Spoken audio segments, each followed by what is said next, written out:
अध्यात्म विज्ञान कोई धर्म या संप्रदाय नहीं है, ये स्पिरिचुअल साइंस है जो कुदरत के कानून पर आधारित है। ये विज्ञान पूरे ब्रह्मांड के सभी रहस्यों को उजागर करता है और जीवन के सभी पहलुओं को समझने के लिए एक नई दृष्टि देता है। इसी को आर्ट ऑफ विजन कहते हैं, दुनिया को देखने की एक नई दृष्टि, जो अध्यात्म विज्ञानी परम पूज्य स्वामी श्री कमलेशानंद जी के निर्देशन में सनातन सत्य का अनुसंधान कर हमारे जीवन को प्रकाशित करे। जय सच्चिदानंद। तीर्थंकर भगवान जब महाव्रत की बात करते हैं तो काल के हिसाब से करते हैं, ये कोई सनातन सत्य नहीं है। और अध्यात्म विज्ञान ने पहली बार बताया 5 महाव्रत सनातन सत्य नहीं है, रिलेटिव सत्य है। इतिहास में किसी ने बताया? बोलते नहीं है। सबने बताया कि 5 महाव्रत से ही मुक्ति होगी, बोलते नहीं है। अध्यात्म विज्ञान ने साफ बता दिया 5 महाव्रत रिलेटिव सत्य है, सनातन सत्य नहीं है। ये प्रकृति की बात है, प्रकृति को फॉलो करना है और प्रकृति का कंट्रोलर हम नहीं। तो ये हमारा सब्जेक्ट नहीं है, प्रकृति का हो सकता है, हम इसको मना नहीं करते हैं। मगर हम प्रकृति नहीं है तो हमारा सब्जेक्ट तो कम से कम नहीं है। और हमको अनुभव करना है आत्मा का, प्रकृति का नहीं। मगर ये विज्ञान ने बताया, अध्यात्म विज्ञान ने, उसे पहले कभी सुना नहीं। हर बातों में अध्यात्म विज्ञान बीच में आएगा। शब्द पुराने होंगे, दृष्टि आज की होगी। शब्द पुराने होंगे, दृष्टि, और प्रश्न दृष्टि की कीमत है। जैसी दृष्टि वैसी शब्दों की कीमत नहीं। जो गीता के ज्ञान से अर्जुन को दृष्टि प्राप्त हुई और मोक्ष में भी गए, वो आज गीता पढ़ने वाले और पढ़ाने वाले, समझ में आया? जो लोग गीता को बोलते हैं, समझाते हैं और समझने वाले, दोनों में से किसी के पास साइंटिफिक विजन नहीं, और इसीलिए बोलने वाला समझने वाला दोनों यहाँ है। कोई कृष्ण बनता नहीं, बोलते नहीं है, शब्द तो वही के वही। अभी तुम शब्दों से कंपैरिजन करोगे, गीता में तो ये कहा है, बोलते नहीं है। How it is possible without vision you explain the science? It is only words. ये तो क्या है? शब्द है, विजन नहीं है। विजन में अगर बल भी नहीं आया तो शब्दों में, क्योंकि कृष्ण भगवान के पास विजन था और अर्जुन भी समर्थ थे। यहाँ तो बताने वाला भी समर्थ नहीं है, सुनने वाला भी समर्थ नहीं है, मगर दोनों का चलता है। शब्दों की हेराफेरी चलती है, क्या करेंगे? तो ये सब रिलेटिव सत्य है। क्या है? बिना साइंटिफिक विजन जो कुछ भी समझते हैं वो सब रिलेटिव सत्य है। तो अभी ये जो 4 महाव्रत बताए गए हैं या 5 महाव्रत, आपने स्पिरिचुअल साइंस में इसके ऊपर कोई वजन नहीं दिया था स्वामी जी कभी? जरूर भी कहा है जी स्वामी। जब मैंने बता दिया जन्म से मौत तक मन वचन काया उनकी अवस्था मात्र कुदरती रचना है और महाव्रत का सब्जेक्ट प्रकृति का है, तो मैं क्यों हाईलाइट करूं? तो स्वामी जी आज के टाइम में अभी भी जैन संप्रदाय में इसके अलावा तो कोई बात ही नहीं है। नहीं, मगर देखो जैन धर्म जो होता है वो क्योंकि क्रमिक मार्ग है और क्रमिक मार्ग में प्रकृति को शुद्ध करके परमात्मा की ओर आगे जाने का मार्ग है। और इसीलिए महाव्रत भी आएंगे, तप भी आएंगे, अभ्यंतर तप, बाह्य तप, सब कुछ आएगा। वो तो रिलेटिव सत्य की बात करेंगे, प्रकृति को शुद्ध करके परमात्मा की अनुभूति की ओर आगे बढ़ना, ये बताता है क्रमिक मार्ग में। आध्यात्म मार्ग में बताते हैं कि आपको प्रकृति से मुक्त रहना, उससे बड़ा कोई पुरुषार्थ नहीं।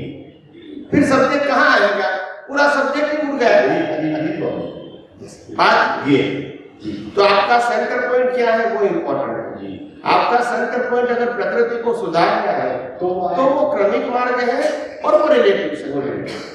आपका सब्जेक्ट प्रकृति से मुक्त रहना है तो वो अध्यात्म है और वो मुक्ति का मार्ग है।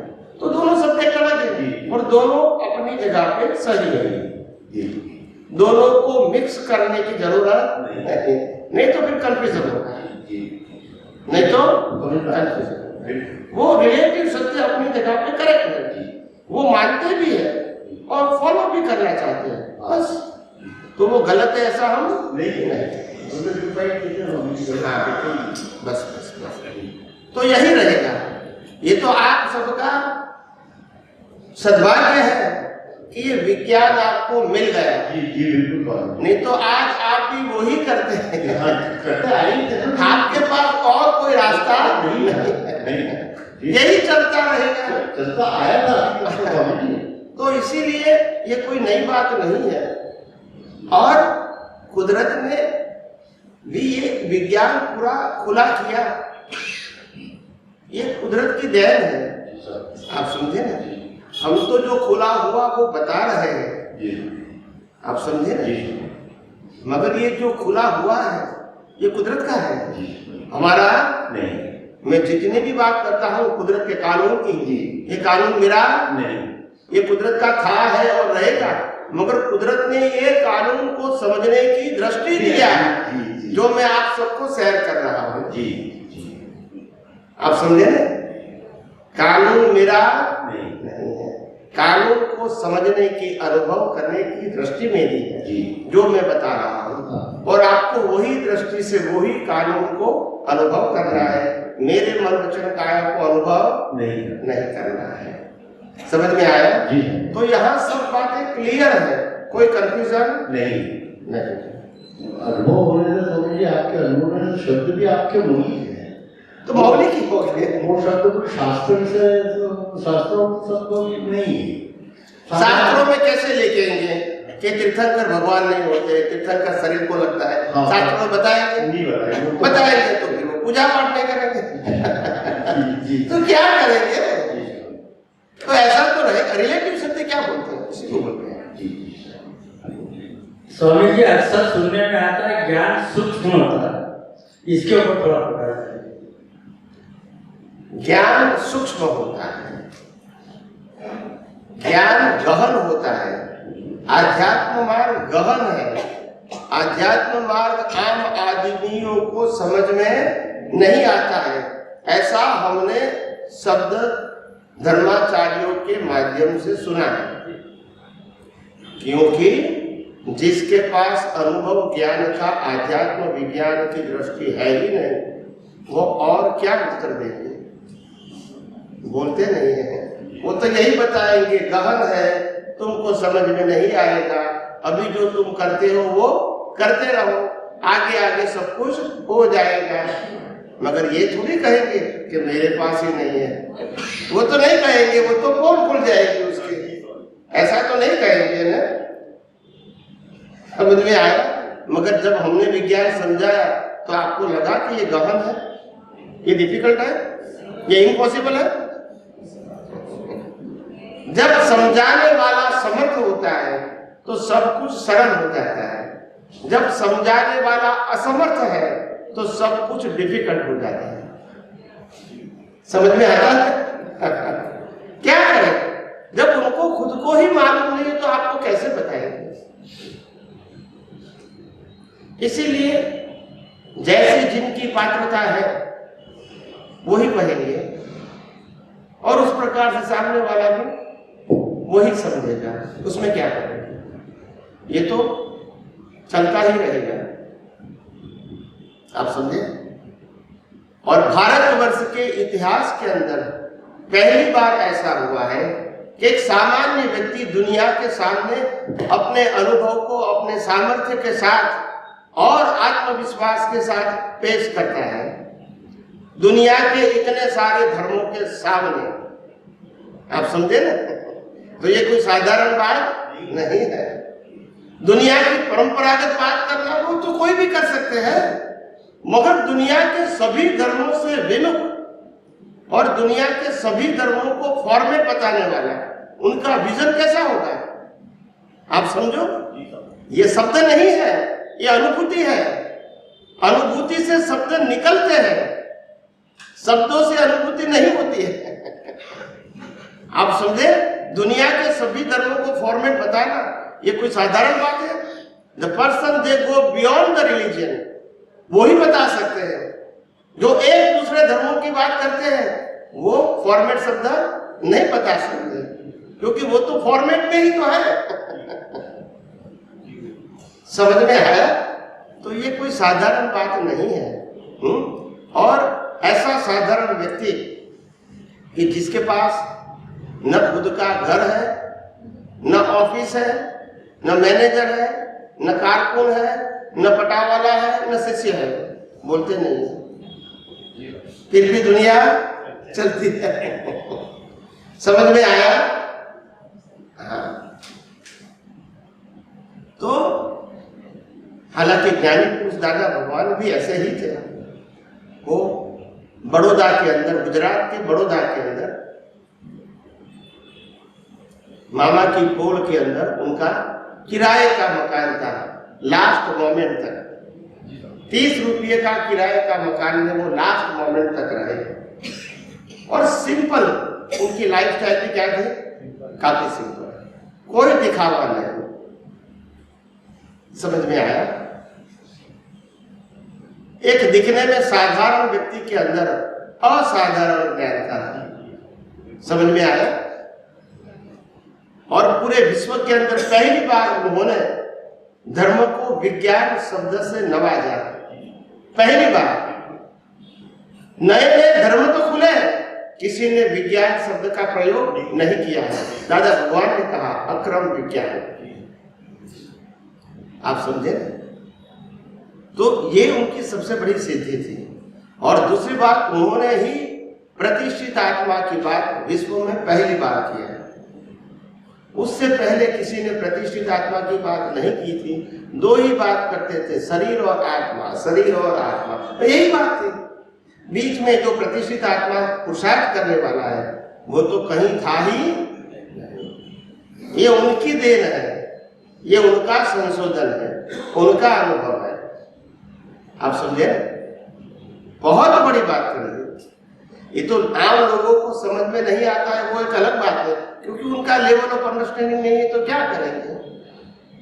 दादा भगवान ने खुद ने भी कहा कि क्या करूं, ये सब माइनस वाले मेरे को मिले, कैसे मिले? तो मैं क्या करूं? अभी 100 में से माइनस 2-3 मार्क वाले को कितना समझा? फिर कविराज को बोलना पड़ा कि पाड़ा को वेद पढ़ाया। पाड़ा समझते हैं ना? बोलते नहीं है।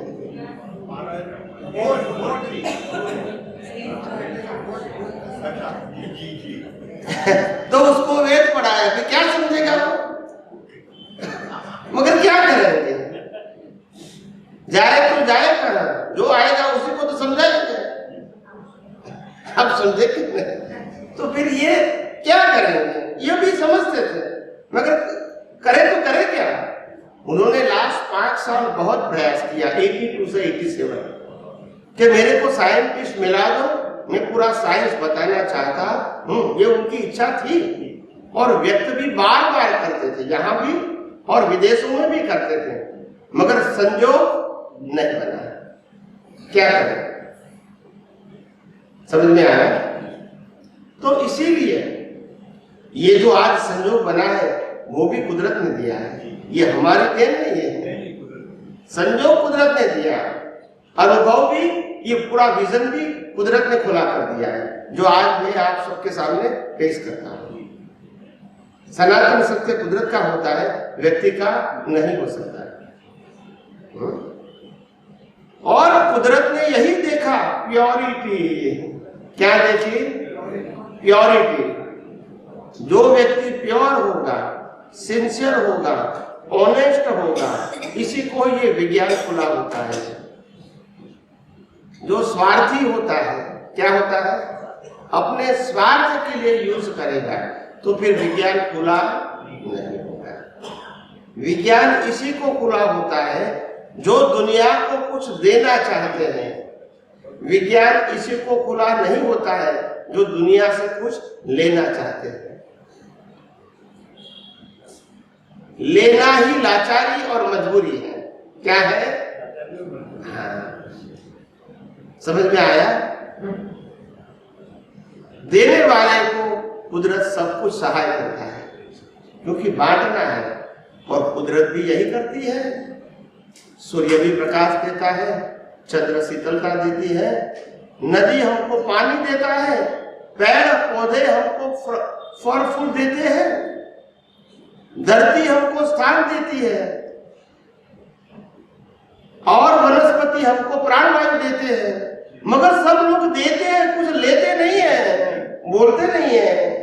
एक इंसान ही है जो कलयुग का वो लेने की ही बात करता है, देने की नहीं करता है। फिर क्या होगा? जो खुद भिखारी है वो क्या दे सकता है? जो खुद मांगता है, जो खुद अपेक्षा रखता है, वो क्या दे सकता है? समझ में आया कि नहीं? तो इसीलिए जो मुक्त पुरुष होते हैं वो कभी चिंतित नहीं होते हैं। उनको सब कुदरत के ऊपर भरोसा है कि जो कुछ भी होने वाला है, हो रहा है और भविष्य में होगा, वो कुदरत की सहायता से ही होगा। हम तो निमित्त मात्र है और इसका यश लेने की जरूरत नहीं है। ऐसे प्योर व्यक्ति को कुदरत हर संयोग दे देती है, क्योंकि वो कुदरत का ही हिस्सा है। जो कुदरत का रोल है, कुदरती अवस्थाओं का रोल है, वो ही रोल उनका भी है। ये सभी अवस्थाएं देती है, ऐसे ये व्यक्ति भी क्या करता है? देता है। तभी तो कुदरत पेड़ पौधे को हेल्प करती है, नहीं करती है? नदी को करती है, पहाड़ों को करती है, ऐसे ज्ञानियों को भी हेल्प करती है, क्योंकि वो भी देने का काम करते हैं, लेने का काम नहीं। प्रत्यक्ष में देख रहे हैं ना स्वामी, प्रत्यक्ष में देख रहे हैं। तो हर बातों में जब सनातन सत्य आ जाता है तो फिर कोई प्रकार का कंफ्यूजन रहता नहीं। जी अभी आपने दादा भगवान की बात कही कि 30 रुपए के किराए के मकान में रहते थे। हाँ, साधारण लोग करते हैं। हाँ, नहीं, हमने तो देखा था, हम गए भी थे। जी स्वामी जी, तो आपको प्रत्यक्ष देख रहे हैं स्वामी।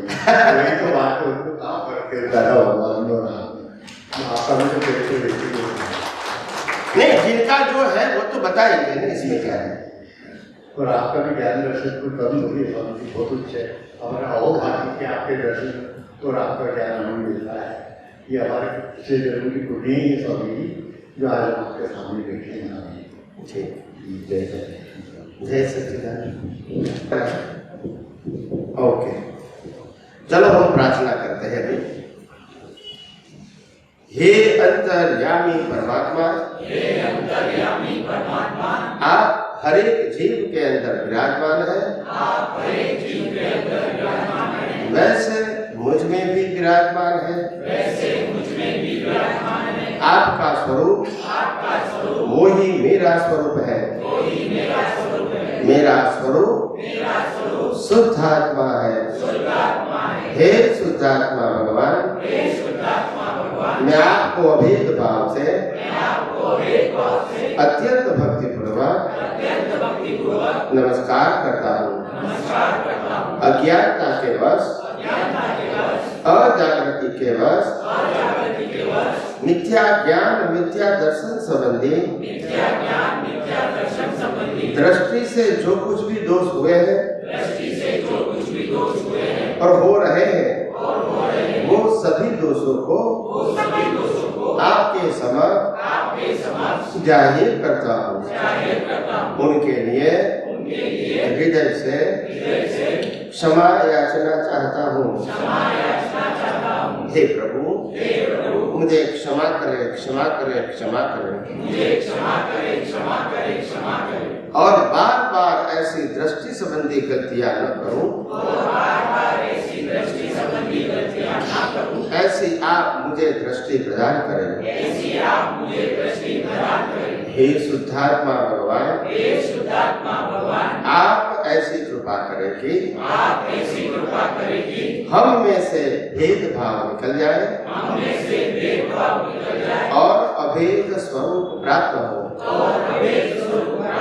आप और हम अभेद भाव से तन्मयाकार रहे।